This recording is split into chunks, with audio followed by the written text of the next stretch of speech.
Hey everyone, Jeff Risdon from the Detroit Lions podcast here. Doing a bit of a solo show this week. Chris and I are unable to do a live show for various reasons, scheduling conflicts. So you get me today. We're recording this on Tuesday morning, and we're going to talk about the Lions' win over the Rams. Let's go.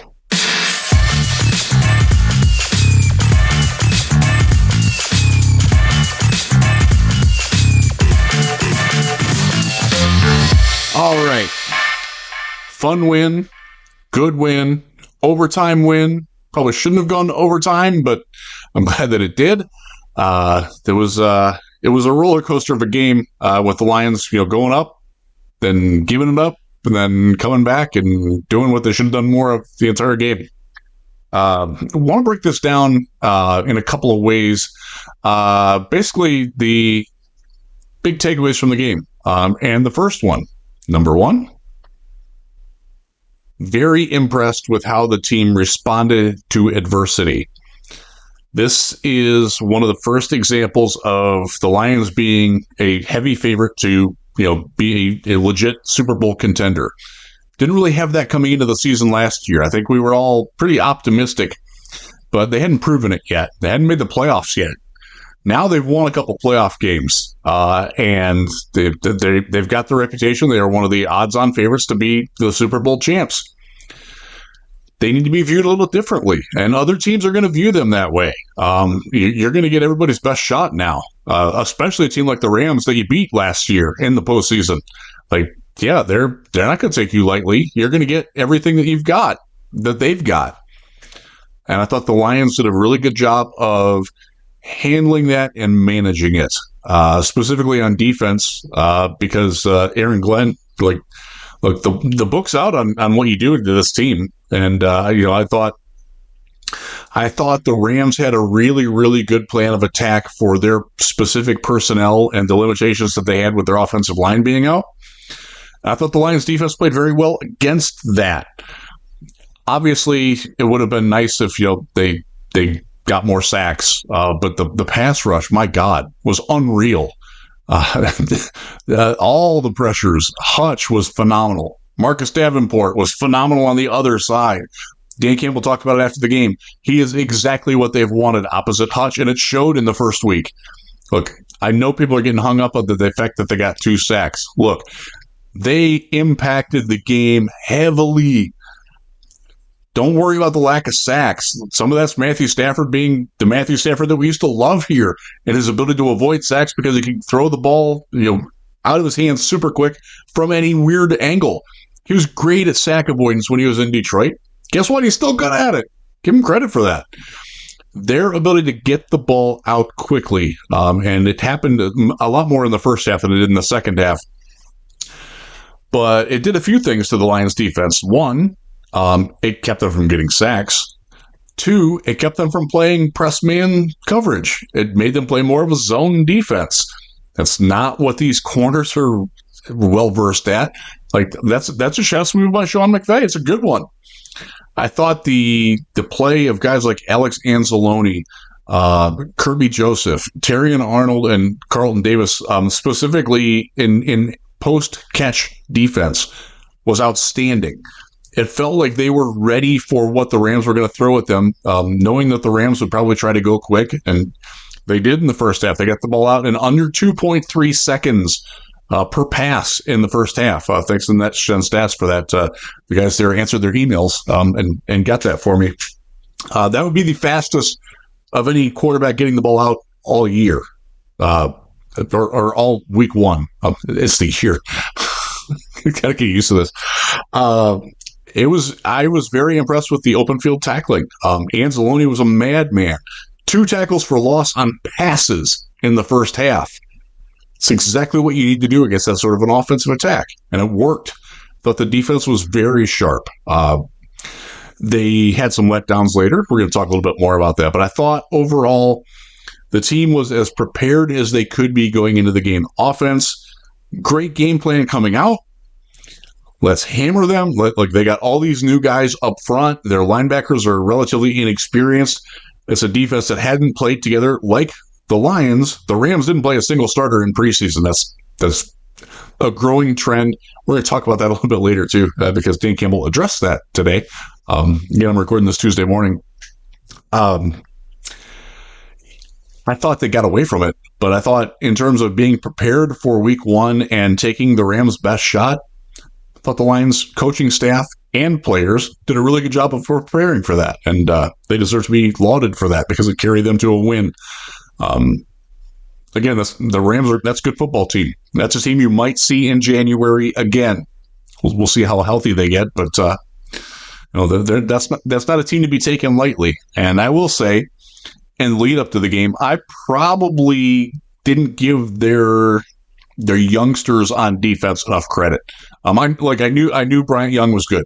I knew that Jared Verse, Braden Fisk, Verse specifically, was going to be a good football player, but they hadn't played together at all. And they're good, man. That organization knows how to draft pass rushers. They didn't terribly miss Aaron Donald.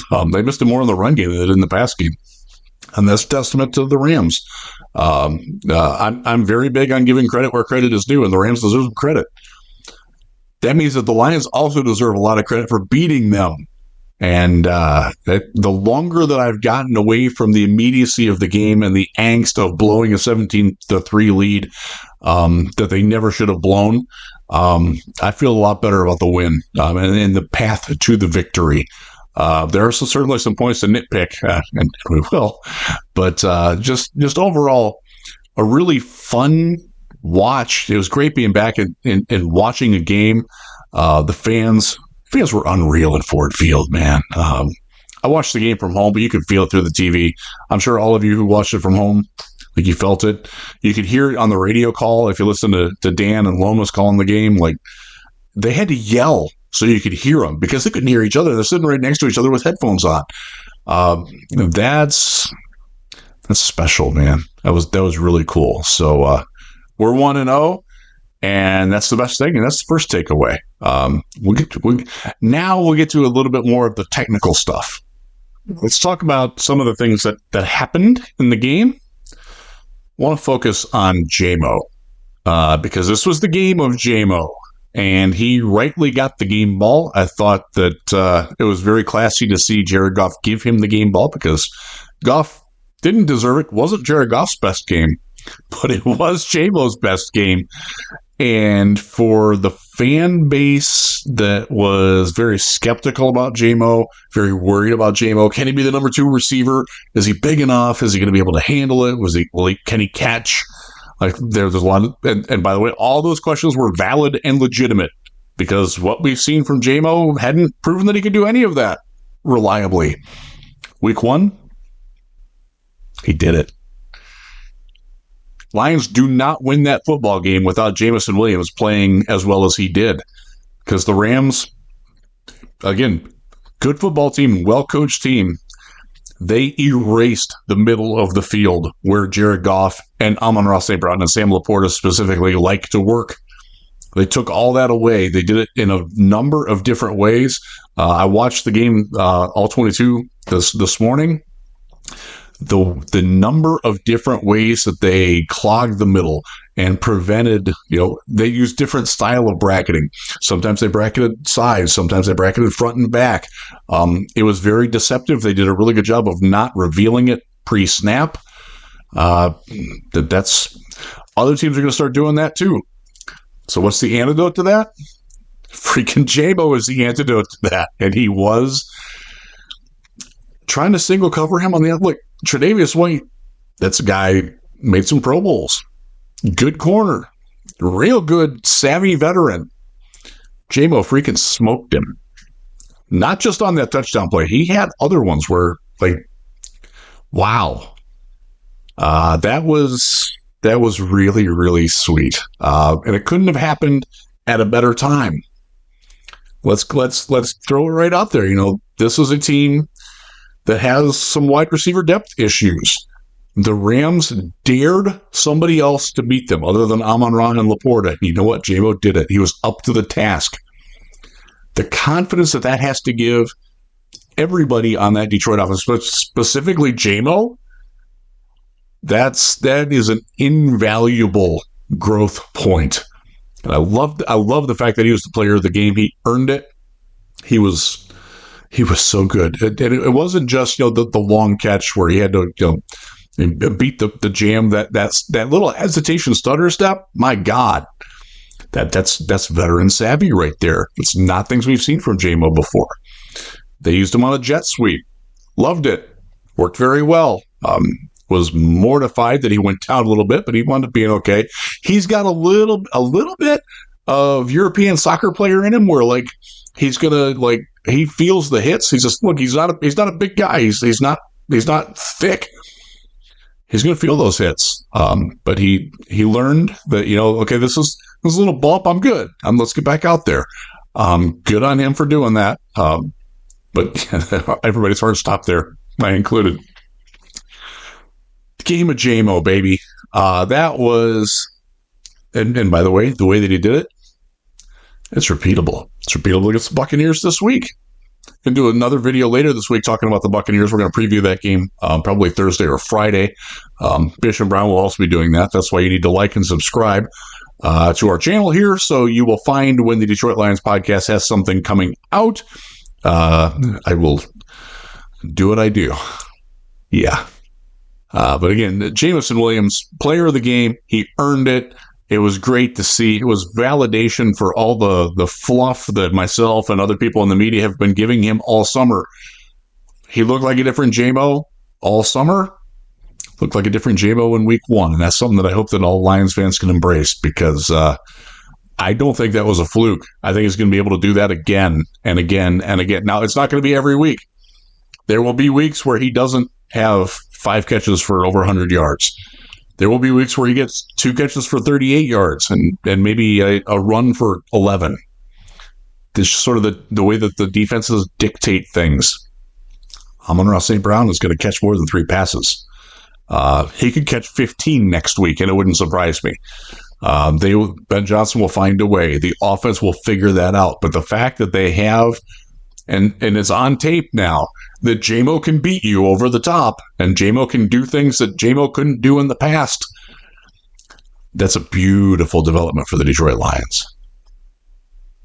Now let's go to the defensive side of the ball. Who's the defensive player of the game? Well, we got some options on this one. Again, I thought the defense was great. Giving up 20 points. Look, I know there's trepidation about the fact that the Rams had patchwork offensive line. Puka went out during the game. That's still a good offense. Matthew Stafford was really good. Really good. One of the best games we've seen from him, and we've seen a lot of Matthew Stafford in a Detroit uniform. And when there was 17 seconds left on the clock after Jake Bates made that last field goal, yeah, I was a little worried. I've seen Stafford do that before. Hutch sacked him. And Aiden Hutchinson certainly, he had a monster game. Again, I know it didn't at 2 sacks in the game. Hutch got that one at the end, and Davenport and Onwuzurike split the other one. They lived in the backfield. Their pressure rate was so high. The Lions had the top Pro Football Focus pass rush grade as a team. Hutch had a 94. I'm gonna get to the PFF stuff in a little bit, but it certainly passed the eye test. He was so good. Look, he got several penalties. He got a couple of them called, a couple of them that didn't. That tripping penalty, my God. How many times have we seen the Lions get called for that?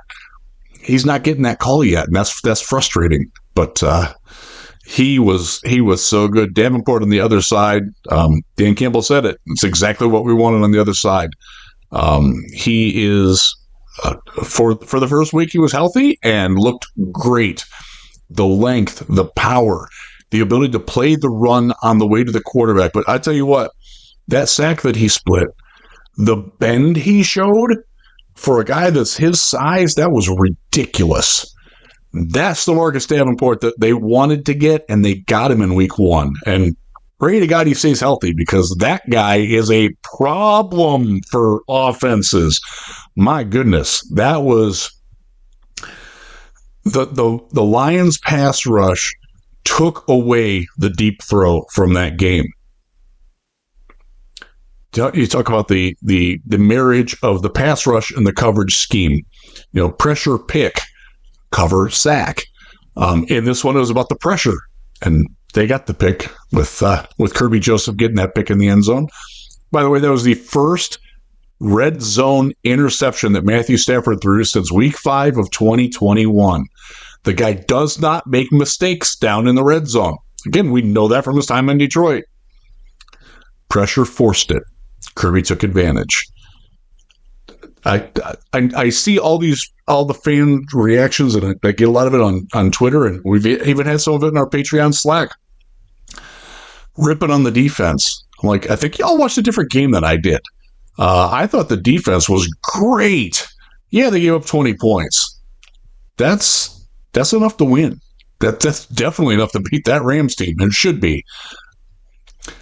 It was, thankfully, but it was get a little squirrely at the end.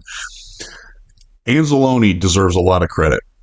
2 tackles for losses on passes in the first half, had 3 for the game, had 13 total tackles and 3 tackles for loss. He's the first ever Lions linebacker to get at least 12 tackles and at least 3 tackles for loss in a game. Ever. Joe Schmidt never did that. He's in the Hall of Fame. He retired well before I was born. Like, the numbers don't lie. That was a phenomenal player. He never did that. No. They didn't track tackles for loss back then. So, a little technicality, but Anzalone played fantastic. I thought, by and large, the cornerbacks, Terrion Arnold, Carlton Davis, Amik when he came in, thought they were pretty good. Thought they did a really good job of tackling. And you got to do that. Again, when the offense dictates to you that you have to play zone because they're going so fast, getting the ball out, short passes, your focus switches to stopping yards after catch, tackle them. They're going to throw that swing pass. Your linebackers, your safeties, they've got to get out there and make those plays. The corners got to get off those blocks. Rams are a lot like the Lions. You can't play wide receiver for the Rams if you're not a good blocker and a high-effort blocker, and they showed that. But the Lions did a pretty good job there, with one notable exception. We'll get to him. But players of the game, defense, I mean, Kirby making that pick, that was huge. That was a great play. Hutch, Anzalone, like, it's kind of hard to take a pick there. I'm going to go with Hutch just because of the impact that he had on the entire game. It did it the entire game. Anzalone, great, like, certainly deserves the credit and the flowers that he's getting. And it was nice to see the fan reaction to that too.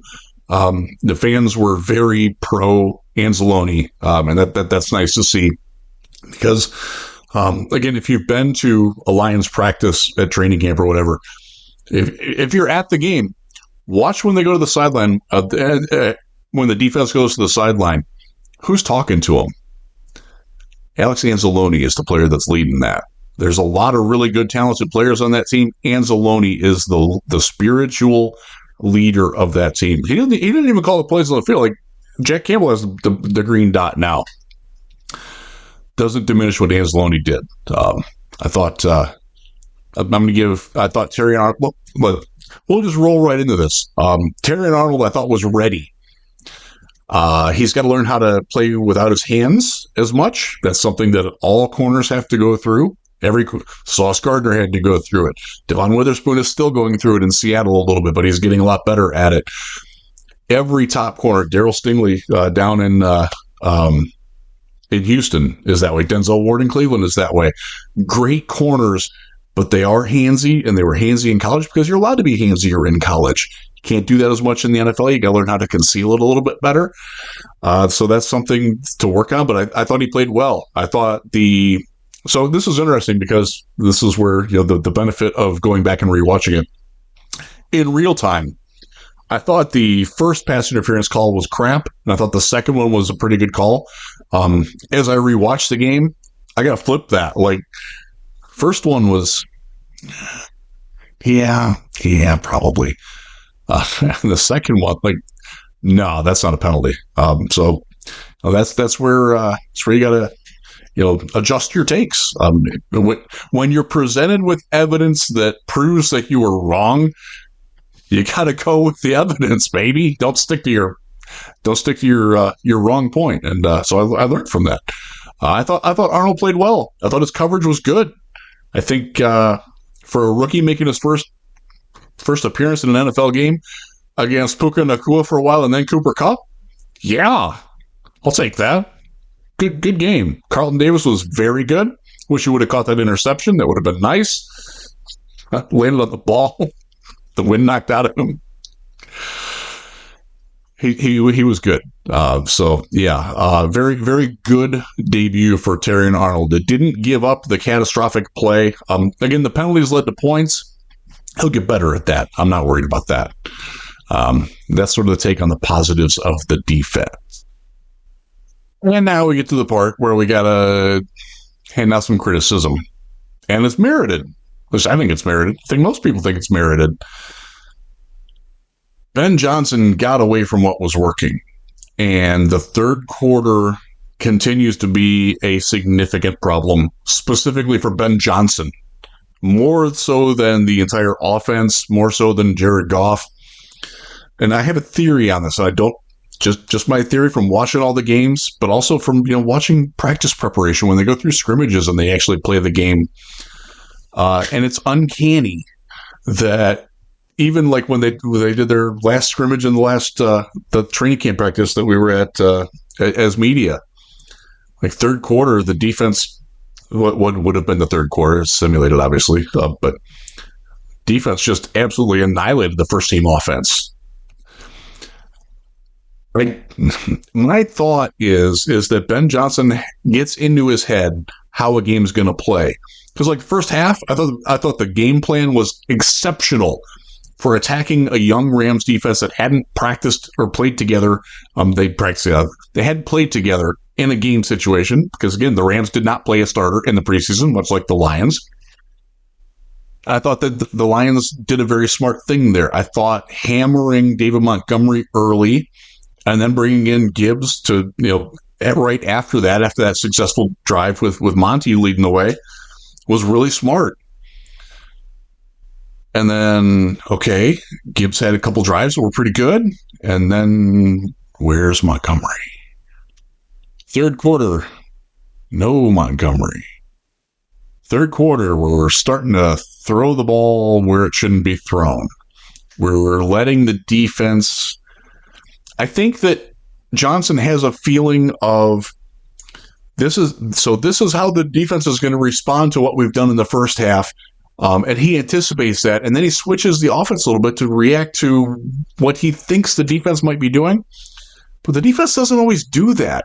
And I don't think that Ben Johnson adapts quickly enough to that. Because what they did in overtime, that last drive, that was their all freaking game. Go heavy personnel, lean on Panay, lean on Frank Ragnow, lean on Kevin Zeitler to ask him to do what he does really well. Graham Glasgow playing left guard, out of position a little bit from where he's used to, and it showed him pass protection. Let those big guys get comfortable. Let them go down and kick some ass. We got away from kicking ass. If you're kicking somebody's ass, don't stop. Leave them bloodied and dead on the ground. Don't stop beating them until they're done. I think Ben Johnson got away from that. I think that hurt the Lions. It almost cost them a game. It has cost them games in the past, last year. He's got to learn from that. And I hope that Dan Campbell and Scotty Montgomery, who I have picked up from various sources, is more involved in the game plan than you might think he is. He's doing a lot. During the game, not as much, but I'm hopeful that the Lions learn from that because they survived it against the Rams, and that's a really good football team. Will they be able to survive that against the Buccaneers offense that's coming in? That they're going to put up some points. But that's a good team. He won a playoff game last year. Don't look past that. Mike Evans had a phenomenal week one. Baker Mayfield was probably the best passer in the league in week one. I don't think he'll do it again, but he can. They've shown it. Gotta keep working on what's working. And I thought that Ben Johnson was a little too quick and too too caught up in thinking that it was going to change, and it didn't, if that makes sense. There's my nod to Ash. Love you, buddy. I don't think that Ben Johnson had a good second half, but I thought he had a great overtime. And also the last drive leading into it. I think they got back to a lot of what had been working and tried to quit forcing things that they thought might be there and weren't. And, Johnson deserves the credit for doing that as well. Montgomery, Rams couldn't stop that. Look, they're a lighter defensive front. What do you do to that? Metal up the ass, baby. The old Metallica t-shirt that I got thrown out of school once for wearing to school. Keep freaking going at it. This is a physical football team. Penei Sewell, I don't want that guy mad at me. I don't want him run block. My God, he's terrifying. I really hope that the Lions figure that out and fix that, because it almost cost them a game. It didn't, fortunately. I think the defense helped bail them out a little bit. I think realizing just in the nick of time that they needed to do what they did wasn't always pretty, but we got it done. One quick thing, and this will dovetail in, because there's a lot of talk about the rust from the offense, and that was real. Offense didn't play a snap the entire preseason. Rams also didn't. They didn't play any of their defensive starters either. Danny Campbell got asked about that this morning on his weekly appearance with my good friend Jim Costa on 97.1, Costa, Jansen, and Heather. And also talked about it in his press conference. And his press conference on Monday, he was asked, hey, what this rust thing, is that going to make you change your ways and maybe start playing some guys in the preseason? And Dan was very emphatic, nope, not going to do it. We feel like our practice simulates it well. As the scrimmage that I talked about, doing joint practices, he feels like that's enough for them to be ready. I would disagree a little bit, but I understand where he's coming from. You can't lose guys to injury. There were offenses that did play a lot in the preseason together to try to get ready. The Chicago Bears being one of them. J-Mo almost had as many yards by himself as they did. I think as the Lions get to be a more veteran team, and they are certainly getting that way on offense, I think that rust factor, I think it's less important to play those guys to get them out there. So in a way, I agree with Dan, but I would still like to see, there are ways to avoid it. And I hope that Dan took the question seriously, and the sentiment behind it seriously, because they were a little flatter than they needed to be. I don't think Goff was super sharp. Now, again, some of that is the fact that the Rams defense did a great job of taking away what they wanted to take, what the Lions really tended to want to do. But especially with the offensive line, you got new guards and new spots. Zayler hadn't practiced with these guys a lot because he'd been hurt. He struggled a little bit early. And maybe you could have gotten him in more time. Again, he was hurt a little bit, so it's hard to do that. But when you're working in, I would have liked to have seen a little bit more of that, yeah. But it's not going to happen. They're clearly never going to play people of importance in the preseason. That's just something that we're going to have to deal with as Lions fans. And by the way, it's working pretty well. They got the win. They won last year in Kansas City against the defending Super Bowl champs, who do play regularly in the preseason. Mahomes plays, like we saw it this year. So there is certainly different philosophies on doing it. Look, the Lions keep winning in week one. We're not going to complain. Fortunately, not everything was positive out of the game. And one of the big negatives, and it was weird because it was completely unexpected, was Brian Branch playing like crap. That was rough, man. 32 had a bad game. And it got reflected in the Pro Football Focus grades. He had let me pull it up here. 55.2 was the second lowest on the defense. Only Kyle Pecco was lower. Kyle Pecco didn't play a whole lot as a practice squad call-up. Branch missing tackles, diving at feet that weren't there anymore. It's not like him. felt like he just wasn't dialed in. And look, and this is where you get into the it's week one. Do you overreact? How do you react? I trust that Brian Branch is a really good football player. I've seen it. We've all seen him be a very impactful football player on defense. He had a bad day. That will happen. Jared Goff didn't have a great day. He was the lowest graded Lions offensive player on PFF. And by the way, that kind of passes the eye test. Goff wasn't great. Probably should have thrown an interception or two.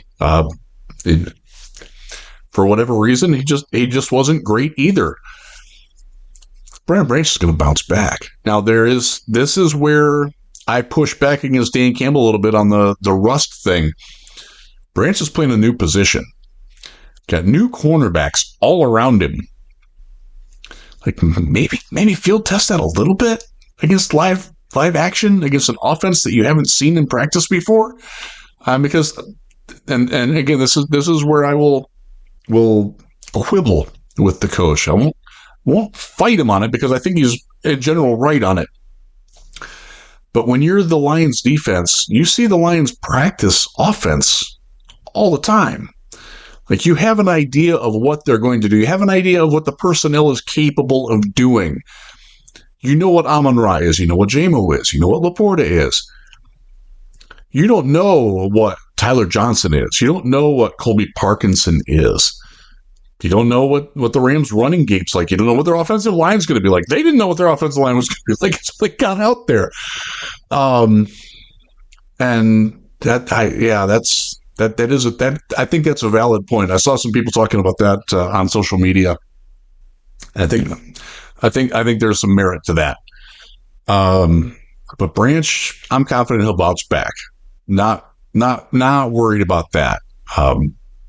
He gets a chance to play a very different style of team in the Tampa Bay Buccaneers this coming week, and I think you'll see a much better Brian Branch.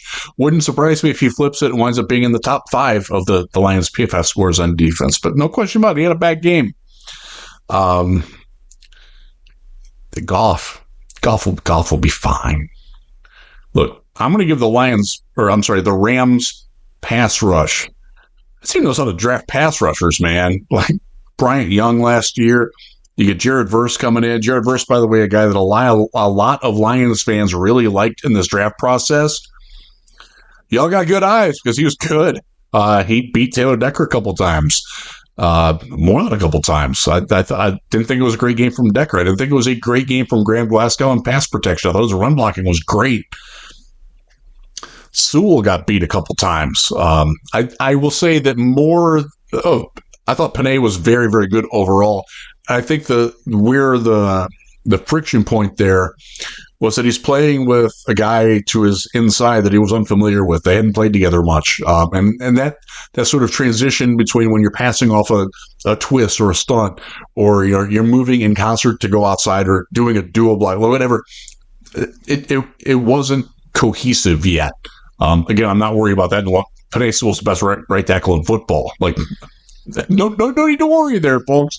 That was more of week one things. But I do want to talk about a couple of other things that I saw in the Pro Football Focus grades. David Montgomery obviously being up there very high, Jamo being very high, Anzalone was high. So the top 5 on the team were Hutch, Montgomery, Jamo. They all earned over 82s. Anything over 80 is like really, really good. Anzalone was 79. Panay was 78.9. That's your top 5 from the game. Lions earned over a 90 grade on pass rush. Again, it showed rushing offense, 87.3. Incredible. That was so much fun. And I don't want to short shift Gibbs on this either, because I thought he had a couple of really nice runs. The run where he picked up a first down on a third down run where it wasn't well blocked. The Rams played it very, very well. They defended it well, and he still got the first down. I'm not sure that he did that in the past. More to the point, DeAndre Swift does not get that first down. Jahmyr Gibbs does. We upgraded there. There's a lot of people that still love Swift. They're okay for Chicago, as well as you could do in that. Sorry, I can't stop laughing. My God, that was rough. But they won. QB wins, baby. Caleb Williams got the win. That was absolutely a Titans and Will Levis loss. And if the Titans play anywhere close to the way that they did against Chicago when we play the Titans, the Lions' drought against Tennessee will come to a emphatic end. That was some really, really bad quarterback play from Will Levis. That interception is it was Tim Boyle-esque. Leave it at that. A couple other things from the PFF notes. Jack Campbell being low, Josh Paschal being low. Those were a little disappointing because I thought they had opportunities to do a little bit more than what they did, and it just wasn't there for them. Again, it's week one. You don't want to overreact. You're not going to call them bums. You're not going to say that they're worthless, that they need to be benched or anything. But it's a growth process, and we need to see a little bit more from them going forward. Again, both have shown that they can do it. We'll be good with that. On the defensive side, there was one. Derek Barnes got a 77.1. It was the third highest grade on the defense. That's about the only grade on the defense that doesn't really pass. I don't think he played a great game. I thought that he was a little bit indecisive. I would have liked to have seen him do more as a pass rusher. I thought that his coverage when he was asked to cover Colby Parkinson, their tight end, wasn't great. He was a little bit step behind from where I wanted him to be. So that was one. Overall, I thought PFF did a very good look. We're critical of PFF a lot on this show, but I think this one, they did a really good job with their grades matching what we saw. So give them credit for it. But that was one that caught me a little bit off. Amon-Ra getting a really low grade. The lowest on 5 on the offense. Jared Goff, Brock Wright, Parker Hesse, the number 2 and number 3 tight ends there. They weren't asked to do a lot though, so I don't know about that. I see Hesse make a great block too. Amon-Ra had a very rough game. And again, this was the Rams saying, your star is not going to beat us. Beat us with somebody else. We're taking him away. And they did a very good job of that. But also, I also don't think that Amon-Ra played great on his own right. I didn't feel like he presented himself as a target super well on flash routes, comeback routes, hook routes, option routes.